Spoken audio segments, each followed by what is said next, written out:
고독한 지도자. 잠언 20장 22절로 28절. 내가 이 모욕을 갚으리라고 말하지 않고 여호와를 기다려라. 그러면 그분이 너를 구원해 주실 것이다. 속이는 저울추는 여호와께서 미워하신다. 부정확한 저울들도 좋아하지 않으신다. 사람의 가는 길을 여호와께서 인도하시니 사람이 어찌 자기 앞길을 알랴. 조급하게 이것을 주님께 바치리라고 서원하면 나중에 후회할 수 있다. 지혜로운 왕은 죄인을 분별해내니 탈곡기에 그들을 돌리는 것과 같다. 여호와의 등불이 사람의 영을 비추니 그것이 사람의 마음속을 드러낸다. 왕은 변하지 않는 사랑과 신실함으로 강대해지고 사랑을 통해 왕위가 견고해진다. 아멘. 이런 지도자를 상상하면 끔찍합니다. 백성들을 선동하고 무자비하게 대합니다. 편파적으로 판결합니다. 자신의 조급함 때문에 그르친 일을 잠시 후회하나 금세 잊습니다. 듣고 싶어하는 말을 전하는 사람을 가까이 둡니다. 권력을 휘둘러 복수합니다. 본문이 교훈하는 지도자의 모습과 정반대됩니다. 그에게는 사랑과 신실함이 없습니다. 이익과 힘을 추구합니다. 이를 위해 사람들을 희생시키는 것을 주저하지 않습니다. 판단과 결단력은 훌륭한 리더십의 표지 중 하나입니다. 지도자가 된다는 것은 사회의 미래를 결정할 만큼 중요한 사안에 대해 결단할 기회가 주어진 것입니다.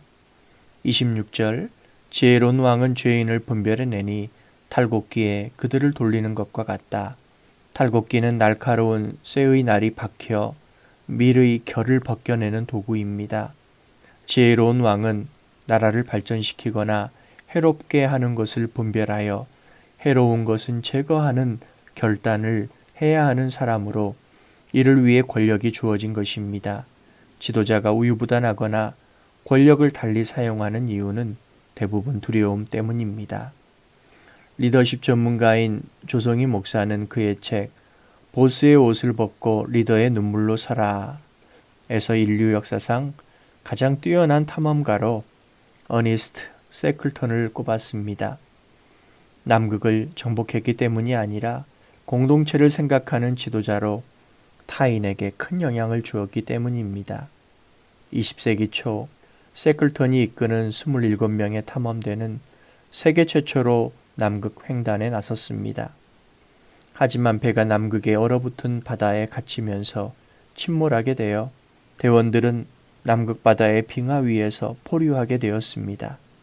죽음의 위기 앞에서 세클턴은 대원들에게 모든 짐을 버리게 했습니다. 먼저 모두가 보는 앞에서 자신의 짐을 내던졌습니다.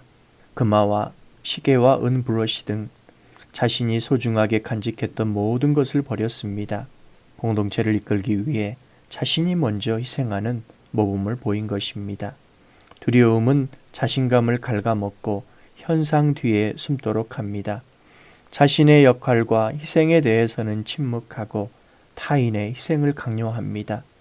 세클턴과 같은 지도자는 흔치 않기 때문에 질투하는 이들에 의해 부정적으로 주목받고 비난당하기 쉽습니다. 사회와 공동체를 지키고 세우는 지도자의 길은 언제나 고독합니다. 몸소 희생하지만 욕먹기 일쑤입니다. 자신이 해를 입는 것보다 속한 공동체가 해를 당하는 것을 더욱 두려워합니다. 주어진 힘을 결국 사랑과 신실함을 지키기 위해 집중합니다. 사람들이 그의 본 모습을 알게 되면 그를 떠납니다. 왜냐하면 그와 함께 있으면 이익이 되기는커녕 자신을 희생해야 하기 때문입니다.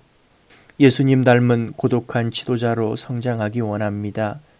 속한 공동체에서 주어진 힘으로 공동체를 지키는 지도자요. 사랑과 신실함으로 공동체를 품는 지도자요.